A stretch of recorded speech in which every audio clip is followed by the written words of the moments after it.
দেখেন এইখানে তো আমাদের নেগেটিভ সাইড অনেক আছে বলতে গেলে, কিন্তু পজিটিভ সাইডটা যদি আমরা দেখি তাহলে সেটা হচ্ছে যে আপনি যদি জার্মানির কথা চিন্তা করেন, সেখানে হচ্ছে 13 ইয়ার্স অফ এডুকেশন চাচ্ছে। তো আমরা যেহেতু ডিপ্লোমা থেকে আসছি, তো আমাদের 3 বছরের একটা আলটিমেটলি ব্যাকগ্রাউন্ড আছে, অথরাইজড, ঠিক আছে। তো তারপরে এইখানে যদি আপনি হাঙ্গেরির কথা চিন্তা করেন, যে এইসব কান্ট্রিতে ডিপ্লোমা অ্যালাউ করে, সেখানে হচ্ছে আপনি এসএসসির পরে যখন ডিপ্লোমাটা শেষ করবেন, আপনার এসএসসি সার্টিফিকেটটা এখানে অনেকটা ভেরি করে। তো পাশাপাশি আমি সাবজেক্ট অ্যাসোসিয়েট যখন আমি একটা সার্টিফিকেট সাবমিট করব, তো সেইটাতে আসলে অনেক ভালো একটা বেনিফিট আসে। যেমন ধরেন আমি ফিজিওথেরাপির ডিপ্লোমা করলাম, এটার উপরে আমার ফিল্ড ওয়ার্ক আছে, ফিল্ড লেভেলের এক্সপিরিয়েন্স আছে, প্লাস আমি হচ্ছে এটার উপরে ব্যাচেলার করতে চাচ্ছি। তো বাইরে ইউনিভার্সিটি বা প্রফেসররা আসলে এইগুলোই দেখেন যে আমি সাবজেক্ট পড়তে যাচ্ছি, ওইটা সম্পর্কে আমার কতটুকু নলেজ আছে, বা আমি ফিল্ড লেভেলে কাজ করেছি কিনা, বা এইটা একটা ভালো প্লাস পয়েন্ট হিসেবে ভ্যারি করে। তার মানে ডিপ্লোমার যে সাবজেক্টটা, এই সাবজেক্টটাই আপনার ব্যাচেলরের ওই সাবজেক্ট পাওয়াতে অনেকটা হেল্প করতেছে। হ্যাঁ। আচ্ছা, আপনি তো ফিজিওথেরাপিতে ডিপ্লোমা করেছেন, আপনার ক্যাম্পাস কোনটা যেন? আমি ইনস্টিটিউট অফ হেলথ টেকনোলজি 2018-19 সেশনের 9ম ব্যাচের একজন ফিজিওথেরাপি স্টুডেন্ট। কোন আইএসটি? বরিশাল আইএসটি। হ্যাঁ। আচ্ছা, সেখানে তো আরো অন্যান্য ডিপার্টমেন্ট আছে, হ্যাঁ। সেই ডিপার্টমেন্টগুলোরও সাবজেক্ট কি পাওয়া যাইতে পারে ইউরোপে যারা ডিপ্লোমা নিচ্ছে? যেমন ল্যাবরেটরি মেডিসিন বা রেডিওলজি অ্যান্ড ইমেজিং। হ্যাঁ, আমি বিশ্বাস করি অবশ্যই সম্ভব, কিন্তু যেহেতু আমি ওইটা নিয়ে রিসার্চ করি নাই, আমার থরলি নলেজ ওইখানে নাই। আমি ফিজিওথেরাপি নিয়ে বলতে পারবো। আপনি শুধুমাত্র ফিজিওথেরাপিগুলোই খুঁজে বের করার চেষ্টা করছেন যে কোন কোন দেশে ডিপ্লোমা থেকে ফিজিওথেরাপি নিচ্ছে। আচ্ছা, আপনি মোট কতগুলো ইউনিভার্সিটিতে আবেদন করছিলেন এবং রিজেকশনের পরিমাণটা আসলে কেমন? রিজেকশনের পরিমাণ বলতে গেলে আমার জার্নিটা শুরু হয় 26 মে 2022 থেকে। আচ্ছা। তো তখন থেকে আমার ফ্যামিলি বলে যে তুমি বাইরে থেকে স্টাডি করো। তো ওইখান থেকে আমার হয় কি, আমার রিলেটিভ হচ্ছে ইউকে থাকে। তো ওইখান থেকে আমাদের ওই যে সিলেট আইএসটির এক ভাইকে দেখছিলাম, উনি লন্ডনের সাউথ ব্যাংকে পড়াশোনা করতো। তো ওইখান থেকে আসলে ইন্সপিরেশনটা আসে যে আসলে আমিও পড়াশোনা করবো বাইরে গিয়ে। কিন্তু আমার হচ্ছে এক্সাইটমেন্টটা এতটাই বেশি ছিল যে আমি হচ্ছে তড়িঘড়ি করে আইএলস দিয়ে ফেলি, যার কারণে আইএলসটা হচ্ছে রিকোয়ারমেন্টস মিট করে না। স্কোর কত ছিল? ইউকেবিএ 6 ছিল ওভারঅল। তো সেই ক্ষেত্রে আমি করলে 6.5 আসতো, বাট যে বিষয়টা হচ্ছে সেটা হচ্ছে ওরা চাচ্ছে 7 বা 7 প্লাস। ওদের হচ্ছে 7 বা 7 এর প্লাস থাকতো, তাহলে সেই ক্ষেত্রে কি আপনি ফিজিওথেরাপি সাবজেক্টটাই পাইতেন? হ্যাঁ, আমি ফিজিও সাবজেক্ট পাইতাম। হ্যাঁ, ইউকেতে। কিন্তু এইখানে যে বিষয়টা আছে সেই বিষয়টা হচ্ছে যে আপনি যদি টিউশন ফিটা একটু লক্ষ্য করেন, এটা সবচেয়ে বড় ইস্যু। কারণ হচ্ছে আপনি ইন্টারন্যাশনাল স্টুডেন্ট, আপনার হচ্ছে পার্ট টাইম জব করে অনেকটাই কভার করার দরকার হয়। তো সেই ক্ষেত্রে যখন আপনি দেখবেন যে ওখানে 25,000 পাউন্ড থেকে 26,000 পাউন্ড, তো আমি এমন ইউনিভার্সিটি দেখছি সেখানে 27,000 পাউন্ড, যেটা যদি 155 দিয়ে করি তাহলে 41 লাখ ভাড়ায় মানে ক্রস করে, ঠিক আছে। তো সেইখান থেকে আপনি যদি দেখেন এটা অনেকটাই আনবিয়ারেবল, তো অনেক কঠিন। তো সেইখান থেকে আমি আসলে ওরকম কান্ট্রিতে অ্যাপ্লাই করি না যে অ্যাপ্লাই হয়েছে রিজেক্ট সেরকম না। আমি জাস্ট হলি রিসার্চ করছি, ইউনিভার্সিটি মেইল করছি, আমার যে ডকুমেন্ট ছিল ওটা পিডিএফ করে তাদের কাছে আমি সফট কপিটা পাঠাইছি, যেটা অ্যাপ্লিকেবল কিনা। তো এইখানে ডিপ্লোমা মানে আপনি জানেন না যে ডিপ্লোমা হোল্ডার তারা নিবে কিনা, তারপরেও আপনি ডকুমেন্টগুলো তাদেরকে পাঠাইছেন যে আসলে আমাকে তারা নিবে কিনা। হ্যাঁ, তো এখানে আমি যদি ইন্টার ব্যাকগ্রাউন্ড থেকে আসতে পারতাম তাহলে হচ্ছে আমি ইজিলি অ্যাপ্লাই করে বসে থাকতে পারতাম যে আমার ইন্টারভিউর জন্য ডাকবে, না হলে আমাকে ডিসিশন দিবে। যেহেতু আমি ডিপ্লোমার অ্যাকসেপ্ট করবে কিনা এটা সবচেয়ে বড় ইস্যু। প্রথমে আমাকে জানতে হচ্ছে অ্যাকসেপ্ট করবে কিনা, তারপরে অ্যাপ্লাই করব। কারণ আপনি যদি UK out of cost application ফিটা যদি ধরেন, কিন্তু আপনি যদি ইউরোপের কান্ট্রিগুলো ধরেন, যেমন ধরেন লিথুনিয়া যদি ধরেন, হাঙ্গেরি যদি ধরেন, সেনজেন কান্ট্রিগুলো ধরেন, আপনার অ্যাপ্লিকেশনে ভালো একটা অ্যামাউন্ট চলে আসবে। আমি খুব ভালো না, মানে 20 থেকে 25,000 টাকার মতো চলে যাবে প্রতিটা অ্যাপ্লিকেশন। হ্যাঁ, প্রতিটা অ্যাপ্লিকেশনের জন্য। কতগুলো অ্যাপ্লিকেশন করছেন? অ্যাপ্লিকেশন বলতে আমি একটা ইনস্টিটিউটে খুঁজে পাইছি, আমি আমার ডকুমেন্টস ওদের কাছে সেন্ড করছি, সেন্ড করার পর ওরা বলছে, ওরা যখন গ্রিন সিগন্যাল দিয়েছে তারপর আমি মাত্র ওই একটা ইউনিভার্সিটিতে অ্যাপ্লাই করছি, আর কোথাও না। আপনি বিদেশে যাওয়ার এই সিদ্ধান্তটা কেন নিলেন বা কার থেকে ইন্সপায়ার হইলেন? আপনি আইএলস দিছেন, এটা কি থার্ড ইয়ারের রেজাল্ট হওয়ার পরে নাকি আগে? আসলে কেন? হ্যাঁ, ইউরোপে কেন সেটা অস্ট্রেলিয়া, আমেরিকা বা আমরা অনেক দেখছি যে চায়নাতে পড়তে যায়, বিশেষ করে আমার মনে হয় চায়নাতে টাকা থাকলে যাওয়াটা খুব বেশি কঠিন না, গিয়ে পড়ে আসা যায়। ইউরোপ বা আমেরিকা বা ওয়েস্টার্ন কান্ট্রিগুলোতে যাওয়া কিন্তু অনেক কঠিন। সেক্ষেত্রে আসলে আপনি ইউরোপ কেন সিলেক্ট করছেন? আচ্ছা, আপনার প্রথম কোশ্চেনটা আসি যে আমি কেন ডিসিশনটা নিলাম। আমার অন্য স্টুডেন্টদের মতো ইচ্ছা ছিল যে বাংলাদেশ থেকে ভালো একটা রিপিউটেড ইউনিভার্সিটি থেকে ব্যাচেলার কমপ্লিট করে দেশেই থাকি। বাট একটা জিনিস আমাকে খুবই ইমোশনাল থেকে নাড়া দেয়, এটা আমি জানি না বলা অ্যাপ্রোপ্রিয়েট হবে কিনা, তারপরও বলি। বিষয়টা হচ্ছে এমন, তো আমি নাম মেনশন করতে চাচ্ছি না।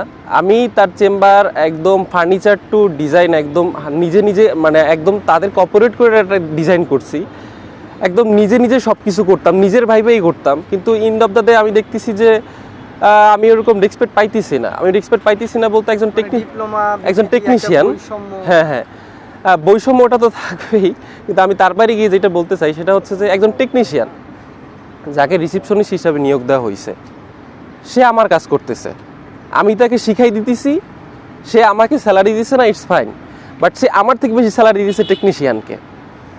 তো যখন সেই কাজটা করলো, মানে আমার এতটা এক্সপেকটেশন ছিল এটার উপরে, আমার ন্যূনতম যে একটা প্রাপ্তি সেটা তো উচিত ছিল। তো যখন দেখলাম যে আমার থেকে একজন টেকনিশিয়ান যাকে সে আমার থেকে শেখে, যাকে সবেমাত্র নিয়োগ দেওয়া হয়েছে, তাকে আমার থেকে বেশি প্রায়োরিটি দেওয়া হয়, আমি আসলে এটার সাথে করতে পারবো না। আর এরপরে আপনি যদি দেখেন উচ্চশিক্ষার আমাদের সুযোগটাও অনেকটা আমরা রাজনীতির শিকার। সেইখান থেকে আসলে বলতে গেলে আমি দেখতেছি যে খুব বেশি অপশন ছিল না আমাদের হাতে। আর আমি অন্য কান্ট্রিতে কেন নিলাম না, কেন ইউরোপ, সেটা হচ্ছে এটা যে আপনি যদি অন্য কান্ট্রিগুলো দেখেন আর ইউরোপের এডুকেশন স্ট্যান্ডার্ডটা দেখেন, এটা অনেকটা হাই। যেমন আমার ইউনিভার্সিটির কথা যদি বলি, আমার ইউনিভার্সিটি অফ পেক্স, এইটার যে ফ্যাকাল্টি অফ হেলথ সায়েন্স, এটা খুব রিনিউয়েবল ফ্যাকাল্টি, এবং এই ইউনিভার্সিটিটা তৈরি হয় 1367 সালে, if I am not wrong. হ্যাঁ, ইউরোপের মানে হাঙ্গেরির মধ্যে ফার্স্ট, সেন্ট্রাল ইউরোপের মধ্যে fourth, as per as I know. এরপর এটা রিপুটেড আছে, ওয়ার্ল্ড র্যাঙ্কিং আছে, এটা একটা পাবলিক ইউনিভার্সিটি। আপনি যদি দেখেন ডিপ্লোমা করার পর আমরা কিন্তু পাবলিকের নামও মুখে নিতে পারবো না ব্যাচেলার করার জন্য। তো সেইখান থেকে আমার যে রিকোয়ারমেন্টস আছে খুব হাই না, তারপর আমি যে চান্স পাইতেছি বা আমি সেখানে করতে পারতেছি, ঠিক আছে, এটা আমি মনে করি সবচেয়ে বড় অ্যাচিভমেন্ট। আবেদন করার জন্য কি কি পেপারসের প্রয়োজন হয়েছে? তো এই ক্ষেত্রে যারা বিদেশে যাবেন, আমি তাদের বলবো একটা জিনিস সবচেয়ে বেশি ইম্পর্টেন্ট দিতে, সেটা হচ্ছে যে আপনাদের সব ডকুমেন্টসের নামগুলো ঠিক আছে কিনা, বিশেষ করে বাবার নাম, মায়ের নাম, হ্যাঁ, নিজের নাম। নাম ভুল থাকলে আসলে কি সমস্যা হয়? নাম ভুল থাকলে হবে কি, ওরা বিশ্বাস করে যে দেখা যায় যে মায়ের নামের কথা যদি বলি, দেখা যায় মায়ের আইডি কার্ডে এক ধরনের নাম আছে কিন্তু সার্টিফিকেটের নামটা একটু চেঞ্জ হয়ে আসছে, সেই ক্ষেত্রে কোনো প্রবলেম হয় কিনা? বা বাবার নামের ক্ষেত্রে একটু অমিল হলে? না, একটু অমিল হলে কোনো প্রবলেম হবে না। আমার নামে আমার পাসপোর্টে হচ্ছে জে ছিল, আর আমার সব ডকুমেন্টস আসলে জেড ছিল, জাস্ট একটা ফন্টের সমস্যা। তো এটা হচ্ছে যে আমি কারেকশন করার পরে এটা আমার মানে আমি নজরে আসছে যে আমার এখন একটা মিস্টেক রয়ে গেছে। তো এখন আমার হাতে যে সময় ছিল, ওই সময়ের মধ্যে আসলে সব ডকুমেন্টস কারেকশন করা সম্ভব ছিল না। তো এইটার জন্য যেটা করতে পারেন সেটা হচ্ছে নোটারাইজড করতে পারেন, একটা লয়ার থেকে নোটারাইজড করতে পারেন যে দুইজন পার্সনই সেম, এবং এটার কিছু হলে আমি লায়াবিলিটি নিলাম। তো সেই ক্ষেত্রে কোনো প্রবলেম হবে না। হ্যাঁ, আমি অ্যাম্বাসিতে এটা সাবমিট করেই ভিসা পাইছি। অ্যাম্বাসির জন্য না অ্যাপ্লিকেশনের জন্য? পুরো ব্যাপারটা। আচ্ছা, পুরো ব্যাপারটা যদি শুরু থেকে শুরু করি তাহলে হচ্ছে আপনার ওই যেটা বললাম যে আপনার সব ডকুমেন্টসের নামগুলো ঠিক রাখা লাগবে, প্লাস আপনার পাসপোর্ট রেডি করা লাগবে। এরপরে হচ্ছে আমাদের ফ্যাকাল্টির কথা যদি বলি তাহলে হচ্ছে যে আমাদের দেখেন অনেকে 3 বছরে 3টা মার্কশিট আসে। হ্যাঁ, এটা অনেক কান্ট্রি অ্যাপ্লিকেবল না। আবার যদি আপনি দেখেন যে অনেকে সাবলিটাবলি নিয়ে 4, 5টা, 6টা, 7টা হয়ে যায়, তো সেই ক্ষেত্রে অনেক বড় একটা প্রবলেম যে একটা কোর্সের জন্য 7 থেকে 8টা মার্কশিট, তাদের ইভ্যালুয়েট করতেও কষ্ট হয়। আর আপনি যদি আরেকটা বিষয় দেখেন, আমাদের কিন্তু সিজিপিএ নাই বা আমাদের মার্কিং সিস্টেমও নাই, এটা আরেকটা ইস্যু। তো আপনি যখন ওই ডকুমেন্টসগুলা করবেন, তো সেই ক্ষেত্রে আপনাদের অনুষদ থেকে একটা ফরওয়ার্ডিং নিয়ে আমি বলবো একটা ট্রান্সক্রিপ্ট আছে, হ্যাঁ, একাডেমিক ট্রান্সক্রিপ্ট। আমার যে ক্যাম্পাস, সেই ক্যাম্পাসের প্রিন্সিপালের মাধ্যমে আবেদন করতে হবে। হ্যাঁ, আপনাদের অফিস রুমে গিয়ে বললেই হবে যে আমি হচ্ছে একটা মেইন ট্রান্সক্রিপ্ট চাচ্ছি। এই যে 4-5টা, এটা আমি চাচ্ছি না, এই 4-5টা সমন্বয় যে একটা মার্কশিট দেওয়া হয় সেই মার্কশিটটা চাচ্ছি। তো সেইখান থেকে ফরওয়ার্ডিং নিয়ে তারা বলে দেবে কি ফর্মালিটিস করা দরকার, সেইটা নিয়ে আপনার হচ্ছে আমাদের ইনস্টিটিউট অফ মেডিকেল ফ্যাকাল্টিতে আপনি জমা দিতে হবে। তো সেখান থেকে 7 থেকে 15 কর্মদিবসের মধ্যে আশা করি আপনারা এটা পেয়ে যাবেন। তো সেইটা খুবই দরকার। আর হচ্ছে যে মেইন সার্টিফিকেটটা, এই দুইটা জিনিস খুবই দরকার। এরপর যদি আমি ডকুমেন্টস অ্যাটেস্টেশনের কথায় আসি, এখানে একটা ইন্টারেস্টিং কথা বলি, আমরা কিন্তু হেলথ মিনিস্ট্রির আন্ডারে। তো হেলথ মিনিস্ট্রি সিগনেচার করতে চায় না যতক্ষণ পর্যন্ত না এডুকেশন মিনিস্ট্রি সিগনেচার করে। তো এমনও হয়েছে যে সকাল 8টায় গিয়ে লাইনে দাঁড়াইছি, প্রায় 12টার পরে গিয়ে আমার সিরিয়াল আসছে। আমি যখন রুমে গিয়ে আমার পেপারসগুলো দেখাইছি ডিপ্লোমার, তারা বলে দিছে যে এটা সাইন করতে পারবো না, এটা আমাদের না। তো সবার সামনে আসলে বিষয়টা অনেক খারাপ লাগছে। বিষয়টা মানে আমি চাইছিলাম না কোনো দালাল ধরে কাজ করাবো, বাট আপনি হেলথ মিনিস্ট্রিতে ঢুকতে পারবেন না, আপনার অ্যাপয়েন্টমেন্ট লাগবে। তো সেইখান থেকে দালালরা ঢুকতে পারে, ওদের ভাইয়ার মাধ্যমে ওরা সিগনেচার আইনা দিতে পারে। তো বাধ্য হয়ে আমার এটা আনা লাগছে। তো আপনার হচ্ছে ফরেন মিনিস্ট্রি, সরি, আপনি পেপারস নিয়ে গেলেন, সেখানে কোনো সিগনেচার করলো না, কিন্তু যখন দালালের মাধ্যমে পেপারসটা গেল তখন কি সিগনেচার? হ্যাঁ, এটা হচ্ছে আপনার হেলথ মিনিস্ট্রির জন্য মাস্ট। হেলথ মিনিস্ট্রিতে আপনি ঢুকতে পারবেনই না, আপনার অ্যাপ্রন থাকুক, আপনি ডক্টর হন, ডাজন্ট ম্যাটার। দপ্তর থেকে সিগনেচারটা লাগবে? হ্যাঁ, এটা লাগবে, হেলথ মিনিস্ট্রিতেই লাগবে। আমাদের যে স্বাস্থ্য শিক্ষা মন্ত্রণালয়ের আন্ডারে আমরা যে আছি, ওইখান থেকেই তারা একজন, ওনার নামটা সঠিক খেয়াল নাই, MD Kamal Hossain maybe something নাম, তো উনিই সিগনেচারটা করে ম্যাক্সিমাম টাইম। তো আপনার হচ্ছে প্রথমে আপনি যদি যে বোর্ড থেকে পড়াশোনা করছেন, এসএসসি, তো মেট্রিক যেই বোর্ড থেকে পড়াশোনা করছেন ওই বোর্ডে গিয়ে আপনি অ্যাটেস্টেশন করতে হবে। বললেই হবে যে আমি অ্যাটেস্টেশন করব। কত কপি করবেন ওটা আপনার উপর ডিপেন্ড করবে। তো সেইখানে গিয়ে অ্যাটেস্টেশন করার পরে আমাদের যে board, institute of medical faculty, এইখানে কোনো অ্যাটেস্টেশন হয় না, এইখানে হয় ভেরিফাইড, ঠিক আছে? তো সেইখানেও আপনার অনুষদে গিয়ে কথা বলতে হবে, গিয়ে কিছু করলে তারপরে হচ্ছে তারা 7 কর্মদিবস পরে আপনার পেপারসগুলো ভেরিফাইড করে দিবে, আমাদের যে হেলথ সেক্রেটারি আছে ওনার সিগনেচার সহ। তো আপনি হচ্ছে এখান থেকে এসএসসির অ্যাটেস্টেশন করতেছেন, এইখান থেকে আপনার ফ্যাকাল্টি থেকে আপনি ভেরিফাইড করতেছেন, আমাদের অ্যাটেস্টেশন যেহেতু হয় না। তারপরে যাবেন আপনি হচ্ছে ইরিগেশন মিনিস্ট্রির সিগনেচার নিয়ে আপনি যাবেন হচ্ছে হেলথ মিনিস্ট্রিতে গিয়ে তারপরে ফরেন মিনিস্ট্রি যখন সিল দিবে তখন আপনার পেপারগুলো ভেরিফাইড হবে, মানে এগুলো অ্যাম্বাসি সাবমিট করার জন্য। এইখানে একটা বিষয় খুবই জানা জরুরি, এইখানে যদি ইরিগেশন মিনিস্ট্রি সিগনেচার না করে হেলথ মিনিস্ট্রি করবে না, আর ইরিগেশন মিনিস্ট্রি যদি সিগনেচার না করে ফরেন মিনিস্ট্রিও করবে না, ঠিক আছে? প্রথমে আমাকে শিক্ষা মন্ত্রণালয়ে, হ্যাঁ, শিক্ষা মন্ত্রণালয়ে যেতে হবে। আর আপনার এটা শুধুমাত্র এমবাসিতে পেপারস দেওয়ার জন্য এই সিগনেচারগুলো লাগতেছে, নাকি আবেদন করার ক্ষেত্রেও এই পেপারসগুলোই লাগবে? এইভাবে আপনি যদি আবেদন করার আগেই করে রাখেন সবচেয়ে বেটার হয়। আর তাহলে হচ্ছে কি আপনার হচ্ছে যে একসাথেই 2টা কাজ হয়ে যাচ্ছে, পরে হ্যাসেল করতে হচ্ছে না। তো সেই ক্ষেত্রে যেটা হবে যে আপনি যদি ইউরোপে যেতে চান, এই মডিউলটা অনেকটাই সেম, যে আপনার পেপার অ্যাটেস্টেশন লাগবেই।